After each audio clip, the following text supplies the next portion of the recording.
Welcome to special focus. Most wanted gangster Nayeem కథ ముగిసింది. మహబూబ్ నగర్ జిల్లా షాద్ నగర్ లో జరిగిన ఎన్కౌంటర్ లో నయీం హతమయ్యాడు.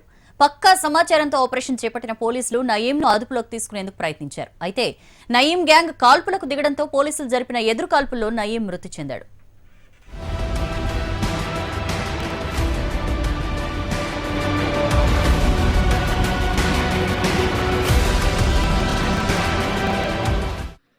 ఏళ్ల పాటు కనిపించకుండా తిరిగి చీకటి సామ్రాజ్యాన్ని ఏలిన నయీం గ్యాంగ్ నయీం ఇక్కడే హతమయ్యాడు.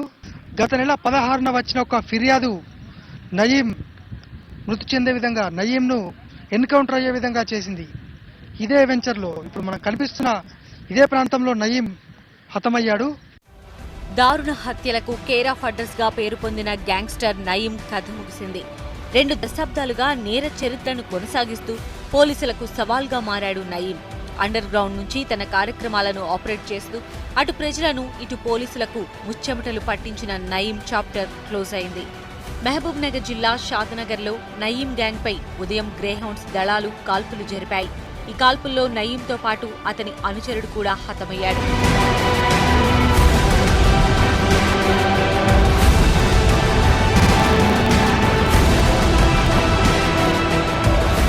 పోలీసులను ముప్పుతిప్పలు పెట్టిన నయీంపై కొద్ది రోజులుగా ఇంటెలిజెన్స్ వర్గాలు దృష్టి పెట్టాయి.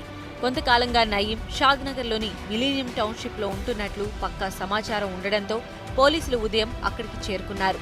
టౌన్షిప్ను చుట్టుముట్టారు. గ్రేహౌండ్స్ పద్మ వ్యూహంలో చిక్కుకున్న నయీం పోలీసుల కాల్పుల్లో హతమయ్యాడు. ఉదయం 7 గంటలకు మొదలైన ఆపరేషన్ నయీం 9 గంటలకు ముగిసింది. ఈ ఆపరేషన్లో ఎస్ఐబి, గ్రేహౌండ్స్ దళాలు పాల్గొన్నాయి.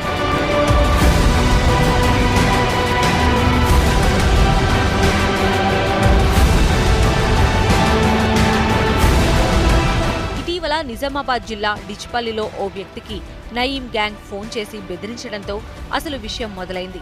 గత నెల 15వ తేదీన ఓ అపరిచితుడు ఫోన్ చేసి భారీ డబ్బు చెల్లించాలని బెదిరించడంతో తాను పోలీసులను ఆశ్రయించానని బాధితుడు తెలిపాడు. నేను యాంటీ నక్సలైట్ గ్రూప్ నుంచి మాట్లాడుతున్నాము. మాకు ఈ యొక్క గ్రూపుని మెయింటెనెన్స్ చేయాలనంటే మాకు కొన్ని నిధులు కావాలా, ఆ నిధులు నువ్వు సమకూర్చాలా, నువ్వు మాకు ఇవ్వవలసిందే అని డిమాండ్ చేసినట్టు మాట్లాడిండు. చాలా సీరియస్ మ్యాటర్గా చెప్తున్నాం నీకు. నువ్వు మంచిగా ఉండాలా, నీ భార్య మంచిగా ఉండాలా, జెడ్పీటీసీ గారు అంటే నువ్వు ఇవ్వాల్సిందంటే నేనన్నా మనశ్శాంతి కోసం గెస్ట్కి వచ్చినా. మీరు ఎవరండి, నేను ఎవరైతే నీకేం చేసేదా, నా మా భయ్య ఉన్నాడు పక్కకు, నువ్వు ఎంత డబ్బులు ఇస్తున్నావు, మాకు డబ్బులు కావాలా, నీ నోటితోని ఒక ఫిగర్ చెప్పు నాకు. ఆ ఫిగర్ చెప్తే మేము మాకు పసంద్ అయితే ఓకే అంటాం, లేకుంటే బాగుండదు. గంగాధర్ అన్న బాయి కా Hukum high, 1 crore rupees arrange करो, नहीं तो अंजान बुरा हो जाता అని మళ్ళీ మెసేజ్ పంపిండు. డిచ్పల్లి పోలీస్ స్టేషన్లో నమోదైన కేసు ప్రకారం పోలీసులు విచారణ జరుపగా ఆ ఫోన్ మహబూబ్ నగర్ జిల్లా షాద్నగర్ ప్రాంతం నుంచి వచ్చినట్లుగా తేలింది. దీంతో దర్యాప్తులో స్పీడ్ పెంచిన పోలీసులు ఉదయం అనుమానితులు ఉన్న ప్రాంతానికి చేరుకున్నారు. అయితే వారిని పట్టుకునే ప్రయత్నంలో కాల్పులు జరిగాయని పోలీసులు చెబుతున్నారు.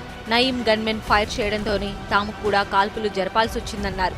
ఈ కాల్పుల్లోనే నయీం మరణించాడని జిల్లా ఎస్పీ చెప్పారు.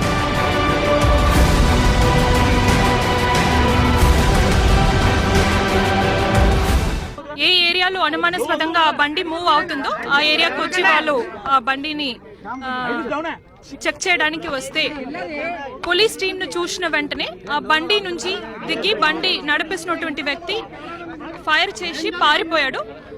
ఇంకొక వ్యక్తి బయటకి వచ్చి పోలీస్ మీదే ఫైర్ ఓపెన్ చేశారు.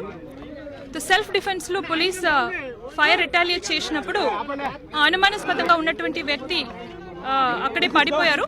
తర్వాత చెక్ చేస్తే దాంట్లో కేసులు ఇన్వాల్వ్ అయినటువంటి సస్పెక్ట్ అని తెలిసింది. గ్యాంగ్స్టర్ నయీం కాల్పుల్లో చనిపోవడంతో అప్రమత్తమైన పోలీసులు మహబూబ్ నగర్ జిల్లాతో పాటు పలు ప్రాంతాల్లో సోదాలు నిర్వహించారు. నయీం అనుచరులతో పాటు అతనితో సంబంధం ఉన్న వారిని పట్టుకునేందుకు గాలింపు ముమ్మరం చేశారు. ఇప్పటికే పలువురు అనుమానితులను అదుపులోకి తీసుకుని వారిని విచారిస్తున్నారు. వేల కోట్లు అక్రమంగా సంపాదించిన నయీం కేవలము ₹1 డిమాండ్ చేస్తూ ఒక కీలక రాజకీయ నేతను బెదిరించడము, వారు ఎస్పీకి ఫిర్యాదు చేయడము, ఇలా ఆ తర్వాత ఆ నెంబర్ను ఎంక్వైరీ చేయగా షాద్నగర్లో తేలింది. షాద్నగర్ వ్యక్తిగా గుర్తించారు. ఆ వ్యక్తి నయీం అని తేలింది. వేల కోట్ల అక్రమంగా సంపాదించిన వ్యక్తి ₹1 కోటి డిమాండ్ చేస్తూ ఈ విధంగా చివరికైతే హతమయ్యాడు. ఎంతో మందిని పట్టపగలు చంపిన చరిత్ర నయీంది. దీంతో ఇవాళ్టితో నయీం చరిత్ర ముగిసింది.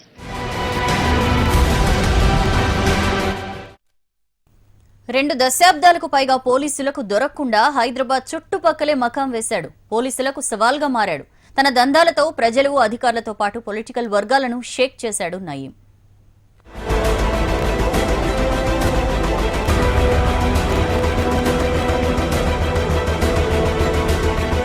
హైదరాబాద్ సిటీ చుట్టుపక్కల ఉంటూనే భూదందాలు, సెటిల్మెంట్లు చేసేవాడు. నగరంలోని పలు ప్రాంతాల్లో మకాం వేసేవాడు. తన దందాను కొనసాగించేవాడు. అయినా పోలీసులకు మాత్రం దొరికేవాడు కాదు. ఇంత రహస్య జీవితం గడిపినా నయీం హంగు ఆర్భాటాల విషయంలో ఎక్కడా రాజీ పడలేదు.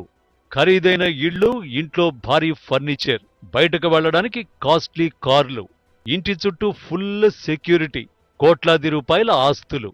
ఇలా ఓ డాన్ రేంజ్కి ఏమాత్రం తగ్గకుండా సాగింది నయీం లైఫ్.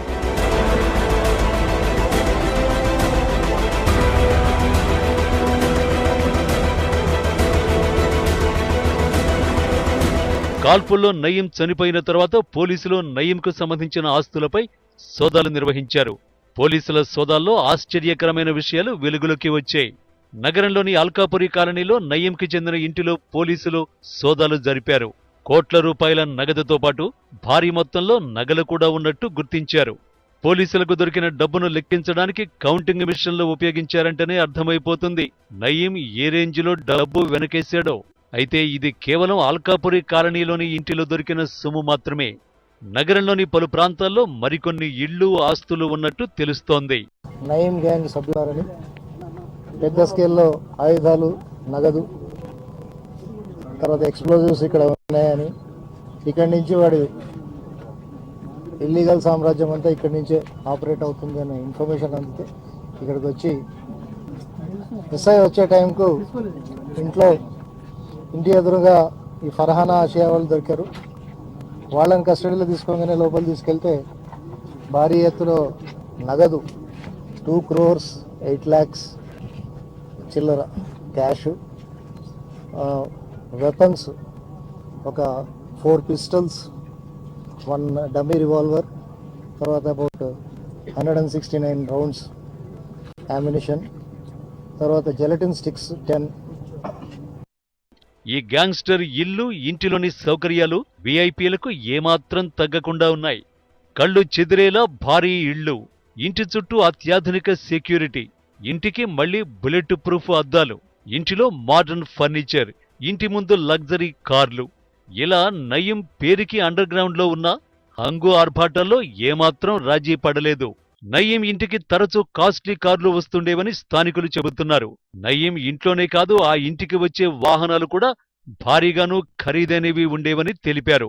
నయీం ఇల్లు వచ్చిపోయే వారితో ఎప్పుడూ రద్దీగా ఉండేదని, ఇంటి చుట్టూ ఎప్పుడూ ఫుల్ సెక్యూరిటీ ఉండేదని స్థానికులు చెప్పారు.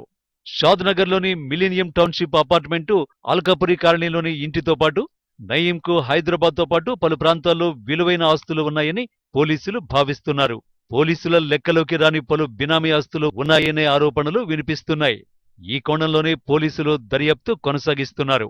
నయీం సన్నిహితులతో పాటు బినామీ నయీముద్దీన్ అలియాస్ భువనగిరి నయీం. అతడి పేరు చెప్తే హక్కుల సంఘాల నేతలు సైతం ఉలిక్కిపడతారు. రాజకీయ నాయకులు హడలెత్తిపోతారు. మాజీ నక్సలైట్లకు, మావోయిస్టులకు కంటిపై కునుకుండదు. ఇప్పటికే 40కి పైగా హత్యలు, బెదిరింపుల కేసులతో పాటు లెక్కలేనన్ని సెటిల్మెంట్లను తన ఖాతాలో వేసుకుని రాష్ట్ర పోలీసులకు మోస్ట్ వాంటెడ్ క్రిమినల్ గా నయీం మారాడు. ఏళ్లుగా పరారీలోనే నేర సామ్రాజ్యాన్ని ఏలుతూ చివరకు షాద్ నగర్ లో గ్రేహౌండ్స్ చేతిలో హతమయ్యాడు.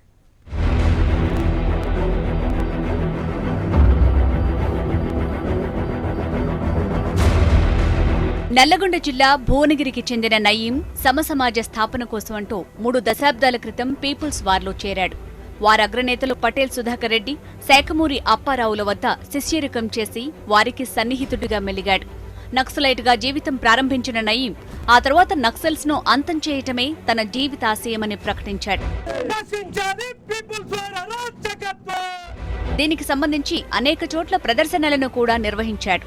ఈ పరిణామ క్రమంలోనే పోలీసులు నయీంను చేరదీసి తమ అజ్ఞాత కార్యకలాపాల్లో ఉపయోగించడం ప్రారంభించారు. ఓ దశలో కోవర్టుగా మారి నక్సలైట్ల రహస్యాలను పోలీసులకు చేరవేసేవాడు.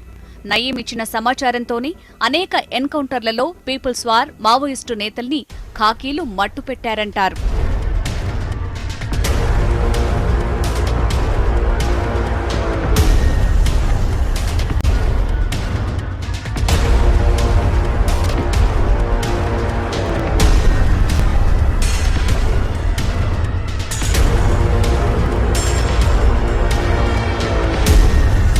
చట్ట పరిధిలో చెయ్యలేని అనేక పనుల్ని పోలీసులు అతడితో చేయించుకున్నారన్న ఆరోపణలున్నాయి. ఇదే అతడి బలంగా మారిందని కూడా కొందరు అధికారులంటారు. నయీంకు కొందరు పోలీసులే సహకరించారన్న ఆరోపణలున్నాయి. అందుకే నయీం జాడను కనిపెట్టేందుకు సీబీఐ శ్రమించాల్సి వచ్చింది. దేశవ్యాప్తంగా సంచలనం సృష్టించిన సోహ్రబుద్దీన్ ఎన్కౌంటర్ కేసులో నయీం కోసం గుజరాత్ పోలీసులతో పాటు సీబీఐ కూడా గాలించింది. కానీ జాడ కనిపెట్టలేకపోయారు.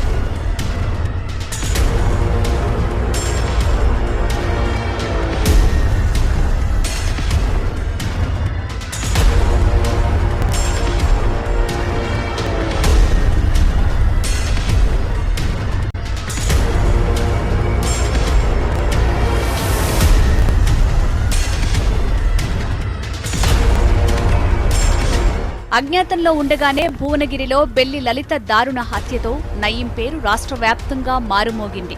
గ్రేహౌండ్స్ కు ఆద్యుడైన ఐపీఎస్ అధికారి కేఎస్ వ్యాస్ హత్య కేసులోనూ ఇతను నిందితుడు. ఈ కేసు 14 ఏళ్ల తరువాత కోర్టులో వేగిపోయింది. పౌర హక్కుల నేతలు పురుషోత్తం రెడ్డి, కరుణాకర్లను పట్టపగలే తెగ నరికిన కేసుల్లో కూడా నయీం పాత్ర ఉంది. మరో నేత అజం అలీని చంపినట్లు ఆరోపణలున్నాయి.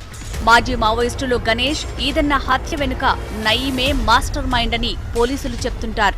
ఎల్బీనగర్ కు చెందిన రియల్టర్ రాధాకృష్ణ, మాజీ మావోయిస్టు నేత టీఆర్ఎస్ నాయకుడు కె సాంబశివుడు, రెవల్యూటరీ పేట్రియాటిక్ టైగర్స్ వ్యవస్థాపకుడు పటోళ్ల గోవర్ధన్ రెడ్డి, ఇలా అనేక దారుణ హత్యల వెనుక ప్రధాన నిందితుడు నయీం, అతడి గ్యాంగ్ ప్రమేయం ఉందని బయటపడింది. నయీంపై అనేక కోర్టుల్లో నాన్ బెయిలబుల్ వారెంట్లు పెండింగ్లో ఉన్నాయి.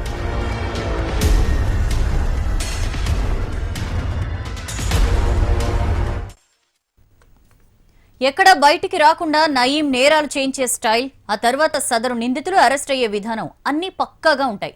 అందుకే ఏ కేసులోనూ పోలీసులు నయీంకు వ్యతిరేకంగా పక్కా ఆధారాలు సేకరించలేకపోయారు. సిటీలోని కొందరు యువకులను, నేరగాళ్లను చేరదీసి నయీం తన సామ్రాజ్యాన్ని విస్తరించాడు. నేరాలకు పాల్పడేది ఒకరైతే 48 గంటల్లోనే లొంగిపోయేవారు మరొకరు. అందుకే ఏ కేసులోనూ నయీం వ్యవహారం పూర్తి స్థాయిలో బయటికి రాలేదు. సంచలనాత్మక హత్య జరిగిన ప్రతిసారి అది నయీం పనేనని ప్రకటించే పోలీసులు అతన్ని పట్టుకోవడంలో మాత్రం సఫలం కాలేకపోయారు. పౌర హక్కుల నేత పురుషోత్తం మొదలు సాంబశివుడు దారుణ హత్య వరకు నయీం పాత్ర ఉందంటే పరిస్థితి తీవ్రతను అర్థం చేసుకోవచ్చు.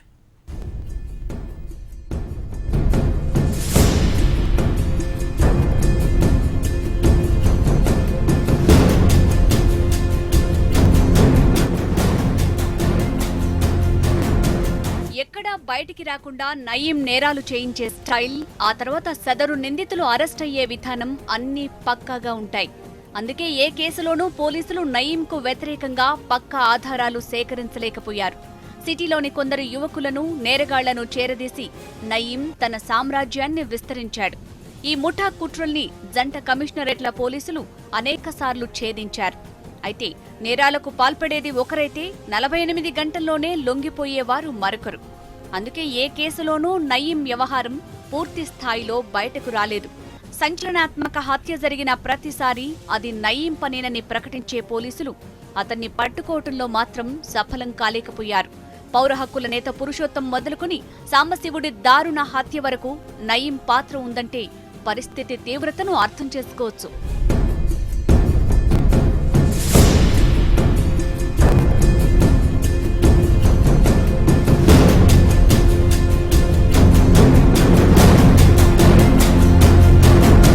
హైదరాబాద్ నుంచి భువనగిరి వరకు రియల్ ఎస్టేట్ ద్వారా చీకటి సామ్రాజ్యాన్ని సృష్టించుకున్న నయీం, పోలీసు ఉన్నతాధికారి డీఐజీ వ్యాస్ హత్య కేసులో ప్రధాన సూత్రధారి.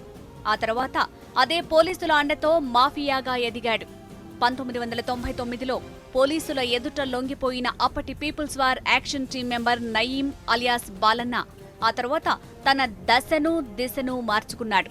నక్సల్స్పై పగబట్టినట్లు ప్రకటించుకుని కింగ్ కోబ్రాలను సృష్టించాడు.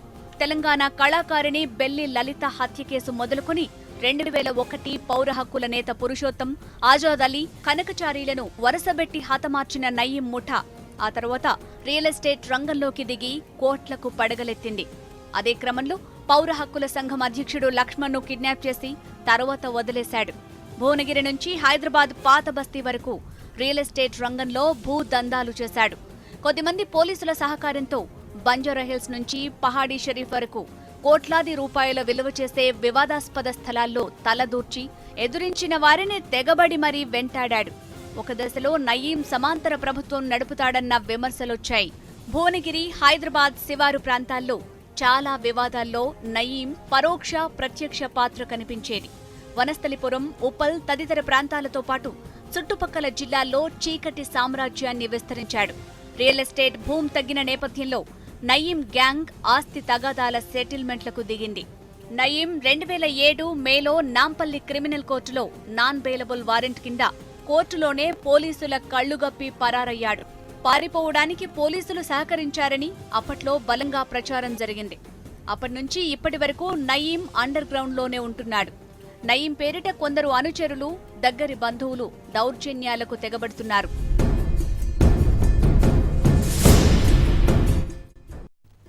రాజధానితో పాటు శివారు ప్రాంతాల్లో రియల్ తగాదాలు, ఆర్థిక లావాదేవీల సెటిల్మెంట్లకు సంబంధించి రాష్ట్రంలో ప్రముఖంగా వినిపించే పేరు నయీం. అసలు నయీం ప్రస్థానం ఏమిటి? నయీం ఎందుకిలా మారాడు?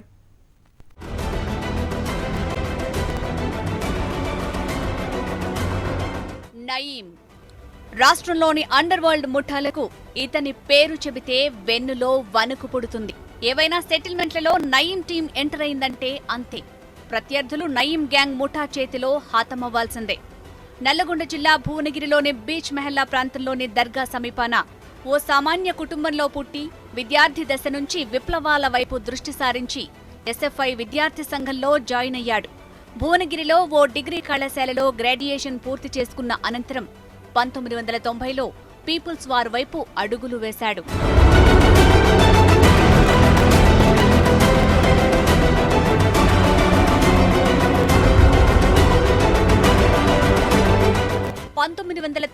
లో రాజధాని నగరంలో ఎల్బీ స్టేడియం వద్ద పులి అంజయ్య, పటేల్ సుధాకర్ రెడ్డి, మోడెం బాలకృష్ణ తదితరుల సాయంతో ఐపీఎస్ అధికారి వ్యాస్ను AK-47తో అతి సమీపం నుంచి కాల్పులు జరిపి హతమార్చాడు. అప్పటినుంచి అజ్ఞాతంలో ఉన్న నయీం పీపుల్స్ వార్తో చెలరేగిన అంతర్గత విభేదాలతో పటేల్ సుధాకర్ రెడ్డి, శాఖమూరి అప్పారావులతో గొడవ పడటంతో పార్టీ నుంచి నయీం తప్పుకున్నాడు. వ్యక్తిగత కారణాలతో అరుణోదయ సాంస్కృతిక సభ్యురాలు బెల్లి లలితను 1999లో నయీం తమ్ముడు అలీముద్దీన్ చంపిన తర్వాత నయీం గ్యాంగ్ పేరు ఒక్కసారిగా నేర సామ్రాజ్య తెరపైకి వచ్చింది. ఈ హత్య జరిగిన సమయంలో నయీం జైల్లో వ్యాస్ హత్య కేసులో అండర్ ట్రయల్ ఖైదీగా ఉన్నాడు. బెల్లి లలిత హత్య అనంతరం పీపుల్స్ వార్ నయీం తమ్ముడు అలీముద్దీన్ను బీబీనగర్ మండలం బొల్లంపల్లిలో చంపేశారు. దీంతో పీపుల్స్ వార్పై మరింత కక్ష పెంచుకున్న నయీం పోలీసులకు కోవర్టుగా మారాడు. మావోయిస్టు సానుభూతి పరులపై నయీం తన ప్రతాపాన్ని చూపించడం మొదలుపెట్టాడు.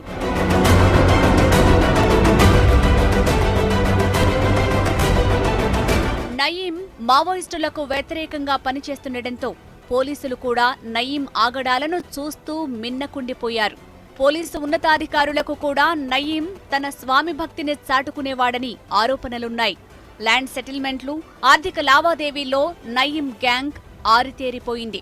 2001లో ఏపీసీఎల్సీ జిల్లా కార్యదర్శి ఆజం అలీని నయీం గ్యాంగ్ కత్తులతో నరికి చంపేశారు.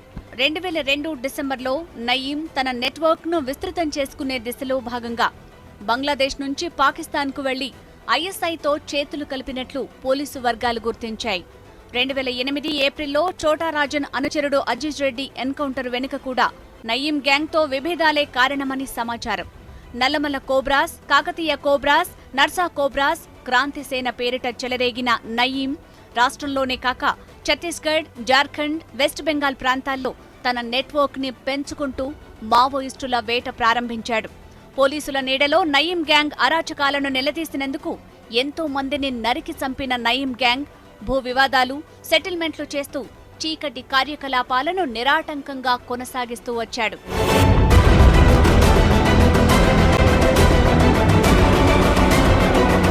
మావోయిస్టు పార్టీకి స్వస్తి చెప్పి తెలంగాణ ఆస్తుల పరిరక్షణ కమిటీ స్థాపించిన సాంబశివుడు తనకు సెటిల్మెంట్లలో అడ్డు తగులుతున్నాడని, భువనగిరిలోని ఓ ఆయిల్ మిల్ కంపెనీకి సంబంధించిన వివాదంలో తలదూర్చి తనకు అడ్డు తగులుతున్నాడని తన ప్రధాన అనుచరులతో నయీం గ్యాంగ్ సాంబశివుణ్ణి పక్కా ప్రణాళిక ప్రకారం మట్టుబెట్టారు. గతంలో నకరేకల్లో సాంబశివుణ్ణి ఫినిష్ చేసేందుకు ప్లాన్ వేశారు. కానీ విఫలం కావటంతో సంఘం నుంచి వస్తుండగా సాంబశివుణ్ణి అతి దారుణంగా నరికి చంపారు. ఈ హత్య కేసులో నయీం గ్యాంగ్కు సుపారీ ఇచ్చిన వారిలో రాజకీయ ప్రముఖులతో పాటు పోలీసు అధికారులు కూడా ఉన్నట్లు సమాచారం. ఇలా నయీం రక్త చరిత్రలో ఎన్నో పేజీలున్నాయి.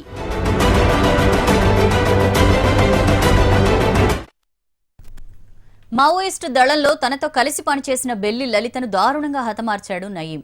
ఆమె అవయవాలను ఖండాలుగా 18 ముక్కలుగా నరికాడు. ఈ దారుణ హత్యతో నయీం పేరు రాష్ట్ర వ్యాప్తంగా మారుమోగింది.